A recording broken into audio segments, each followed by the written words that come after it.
अब इसमें हमारे पास जो है फर्स्ट पार्ट है a इज इक्वल टू 4004। अब देखें इसके अंदर जो डायगोनल एंट्रीज हैं वो सेम है, 4 आ रहा है। तो आपको बताया है कि जिसके अंदर डायगोनल एंट्रीज सेम आ जाती हैं तो हमारे पास स्केलर मैट्रिक्स बन जाता है। अब यहाँ बी पार्ट्स के अंदर देखें 2 0 0 -1। अब यहाँ पर क्या है, डिफरेंट वैल्यूज़ आ रही हैं डायगोनल्स के अंदर। अब जब डायगोनल्स के अंदर डिफरेंट वैल्यूज़ आएंगी तो आपके पास डायगोनल मैट्रिक्स बन जाएगा।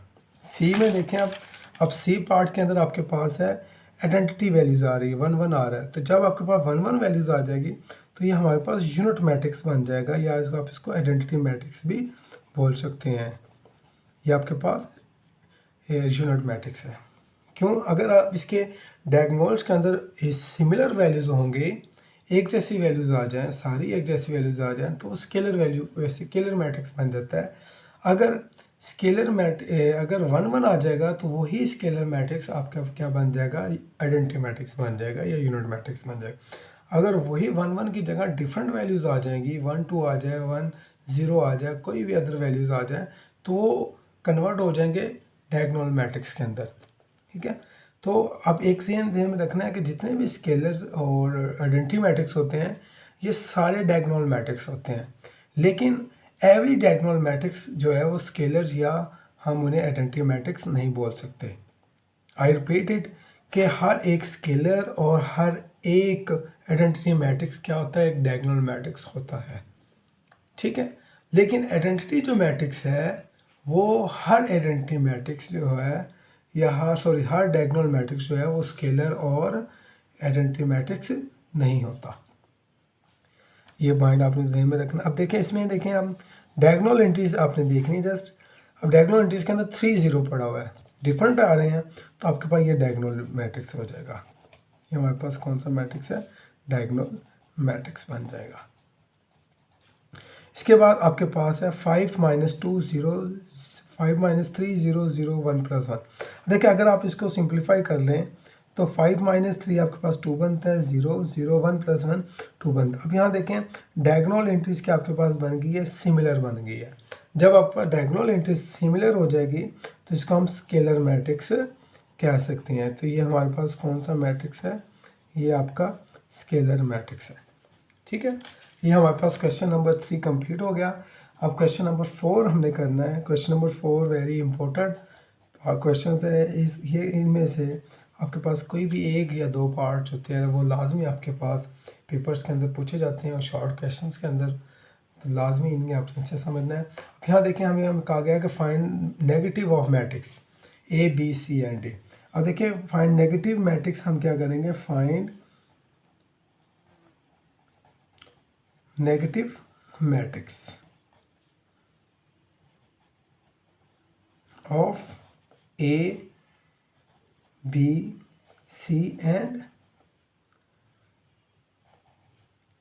डी और ई बोल देते हैं।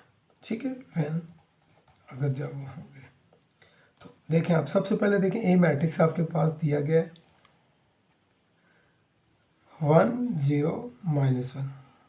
अब देखें जैसे कि आप कोई भी एक चीज़ सिंपल हमारे पास, ये तो हमारे पास एक मैट्रिक्स है। अगर आपको वैसे किसी भी वैल्यूज़ का नेगेटिव पूछ लिया जाए, अगर आपसे पूछा जाए कि आपके पास +1 का नेगेटिव क्या होगा, नेगेटिव ऑफ +1, आप कहेंगे of course -1। -1 is the negative of +1। इसी तरह अगर आपसे पूछा जाए कि +4 का नेगेटिव क्या होगा तो आप कहेंगे सर -4। इसी तरह अगर आपसे पूछा जाए कि -4 का नेगेटिव क्या होगा तो आप कहेंगे ऑब्वियसली सर +4 होगा। अपोजिटली सिंपल हो जाएंगे। अगर प्लस का आप नेगेटिव पूछ रहे हैं तो वो नेगेटिव में चला जाएगा वही नंबर, ठीक। अगर नेगेटिव है तो वही नंबर पॉजिटिव में चला जाएगा। दोनों आप एक दूसरे के एडेक्टिव हो जाएंगे, एडेक्टिव इन्वर्स वैल्यूज़ बन जाएंगी। तो एडेक्टिव इन्वर्स जब बनेगी तो इन दोनों को सम अप करने से आपके पास 0 बन जाता है। इट मीन्स कि जब आप एक मैट्रिक्स को उसके नेगेटिव मैट्रिक्स के अंदर ऐड अप करते हैं तो आपके पास नल मैट्रिक्स आपको ऑब्टेन होना चाहिए। ठीक है, ये ज़हन में रखना है। अब इसी तरह हमने ए मैट्रिक्स का नेगेटिव मैट्रिक्स फाइंड आउट करना है। सबसे पहले आपको पता है सॉल्यूशंस के अंदर आप a इज़ इक्वल टू 1 0 -1, तो नेगेटिव मैट्रिक्स ए का नेगेटिव क्या हो जाएगा, -a। सिमिलर इसी तरह आपके पास जो अंदर है ए मैट्रिक्स की जो है सारी वैल्यूज़ जो हैं इनके जो सिंबल्स हैं वो चेंज होते जाएंगे। +1 का नेगेटिव क्या हो जाएगा, -1, 0 is not a negative positive values, ठीक है। और -1 का आपके पास जो नेगेटिव हो जाएगा वो +1 हो जाएगा। सो -a is a negative of +a, ठीक है। सिमिलर वही जैसे +1 इज नेगेटिव ऑफ -1, तो सेम इसी मैट्रिक्स फॉर्म के अंदर भी यही है कि +a का जो नेगेटिव होगा वो -a होगा, और आपने उस मैट्रिक्स की क्या कर देनी है, सबकी वैल्यूज़ को चेंज अप करते जाना है, क्लियर। अब यहाँ देखिए, अब इसका सेकंड हम पार्ट करते हैं। सेकंड पार्ट में आपके पास b वैल्यूज़ है, b आपके पास दी गई है, b आपके पास है 3, -1, 2, +1। अब यहाँ देखें इसके सॉल्यूशंस के अंदर हमारे पास है कि आपको पता है b का नेगेटिव क्या होगा, -b, b का नेगेटिव क्या होगा, -b। तो जब -b होगा तो आपके पास जो b की जो एंट्रीज हैं वो भी तो नेगेटिव होंगी ना, अपोजिट उनका आप चेंज हो जाएगा। तो +3 का नेगेटिव क्या होगा, -3, -1 का नेगेटिव क्या होगा, +1, +2 का नेगेटिव क्या हो जाएगा, -2, और +1 का नेगेटिव क्या हो जाएगा आपके पास, -1। तो इस तरह ये हमारे पास आ गया नेगेटिव ऑफ b, ठीक हो गया। अब हमारे पास ये आगे हम स्किप कर देते हैं, थोड़ा सा एक पार्ट ई करते हैं, इसका पार्ट ई कर लेते हैं, क्यों हमारे पास टाइम बहुत शॉर्ट है और वीडियो बहुत ज़्यादा लॉन्ग हो रही है, तो इस वजह से हम थोड़ा सा इसको स्किप आउट करते जा रहे हैं। तो -3, अब यहाँ देखिए ई का नेगेटिव क्या होगा, -e का आपके पास नेगेटिव क्या आ जाएगा, -e।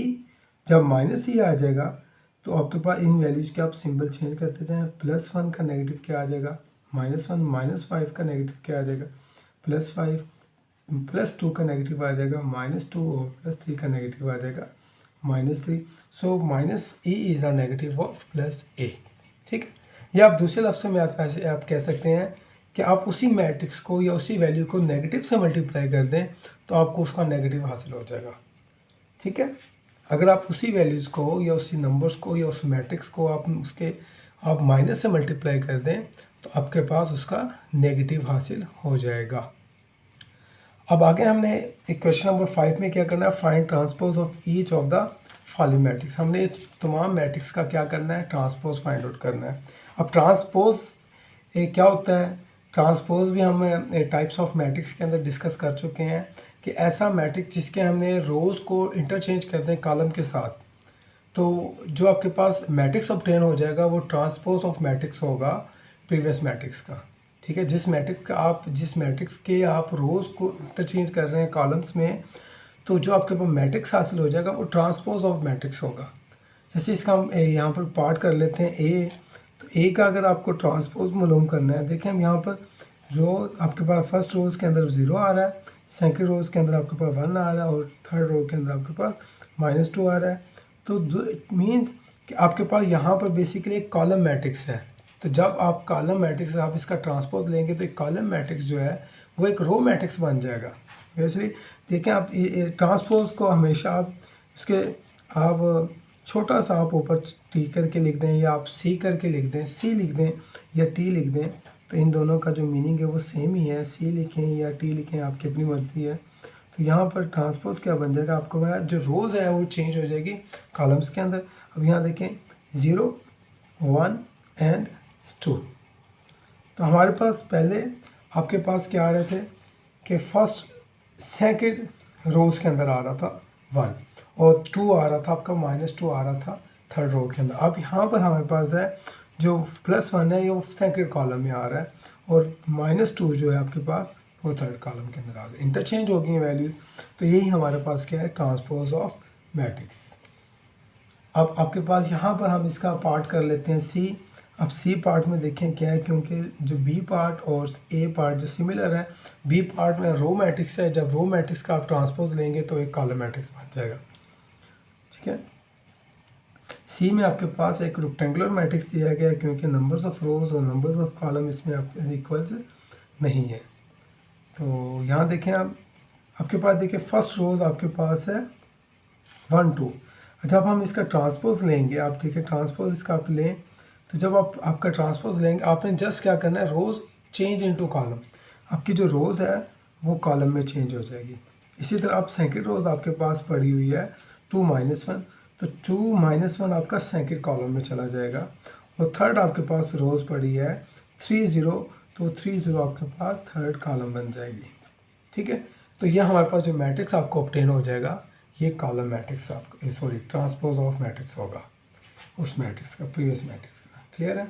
अच्छा, आप इसके एक पार्ट स्किप कर रहे हैं, बाकी सिमिलर क्वेश्चंस हैं। उसके बाद आपके पास देखें एफ पार्ट, आप देखें क्या है आपके पास, क्वेश्चन नंबर 5 का है पार्ट। इसमें हम transpose of matrix find out कर रहे हैं। ट्रांसपोज सिंपल है, इस ट्रांसपोज हम क्या करते हैं, जस्ट रोज को हम चेंज कर देते हैं कॉलम्स के अंदर। अब देखें यहाँ इस मैट्रिक्स के अंदर आपके पास रोज क्या है आपके पास, अब देखिए आपके पास रोज है R1। अब इस R1 के अंदर आपके पास कौन सी वैल्यूज़ पड़ी हैं, 1-2, ये हमारी 1-2 जो आपका कॉलम बन जाएगा, ये आपका आंसर या सॉल्यूशंस आप बोल सकते हैं इन्हें।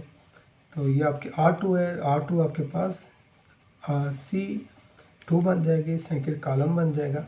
मतलब फर्स्ट रो से फर्स्ट कॉलम बन जाएगा, सेकंड रो सेकंड कॉलम बन जाएगा। इसके साथ हमारा ये क्वेश्चन नंबर 5 कंप्लीट हुआ। अब क्वेश्चन नंबर जो 6 है, मोस्ट इम्पोर्टेंट पार्ट है। और अब हमारे पास क्वेश्चन नंबर 6 है। क्वेश्चन नंबर 6 के अंदर हमने वेरीफाई करना है कि अगर आप किसी भी मैट्रिक्स का आप ट्रांसपोज लें और उसी ट्रांसपोज का दोबारा फिर ट्रांसपोज ले लें, मतलब कि कोई किसी भी मैट्रिक्स का आप 2 टाइम ट्रांसपोज लें, तो आपके पास दोबारा से जो मैट्रिक्स हासिल होगा वही पहले वाला आपको मैट्रिक्स मिल जाएगा। ठीक है, ये दोनों 2 पार्ट हैं इसमें, और दोनों ही पार्ट एक जैसे हैं। मैं आपको एक ही पार्ट करवा के दूंगा। तो इसमें देखें आपके पास हमने फर्स्ट हम राइट हैंड साइड लेते हैं। A इज़ इक्वल टू आपके पास है 1-2-0-1। अब जब अगर आप इसका फर्स्ट टाइम ट्रांसपोज लेंगे, देखिए आपके पास जब फर्स्ट टाइम ट्रांसपोज लेंगे तो चेंज हो जाएगी फर्स्ट रोज फर्स्ट कॉलम के अंदर और सेकंड रो सेकंड कॉलम के अंदर। ये आपके पास आ जाएगा 1-0-2-1, ये आपके पास बन जाएगा। अब आप अगर इसका अगेन ट्रांसपोज ले लें, आप इसी चीज़ का आप अगेन ट्रांसपोज लें, तो आपके पास जो फर्स्ट रोज है वो अगेन फर्स्ट कॉलम बन जाएगी और सेकंड रो सेकंड कॉलम बन जाएगी। तो अब यहाँ देखें A ट्रांसपोज का ट्रांसपोज इज इक्वल टू 1-2-0-1। तो यहाँ पर हमें नज़र आ रहा है कि जो A ट्रांसपोज का ट्रांसपोज इज इक्वल टू, यहाँ देखिए 1-2-0-1 किस चीज़ के इक्वल है, A के इक्वल है। तो हमारे पास ये वाली जो चीज़ है वो हमारी प्रूव हो जाएगी। इसके साथ हमारी एक्सरसाइज नंबर 1.2 कंप्लीट हो जाती है। थैंक यू, अल्लाह हाफिज़।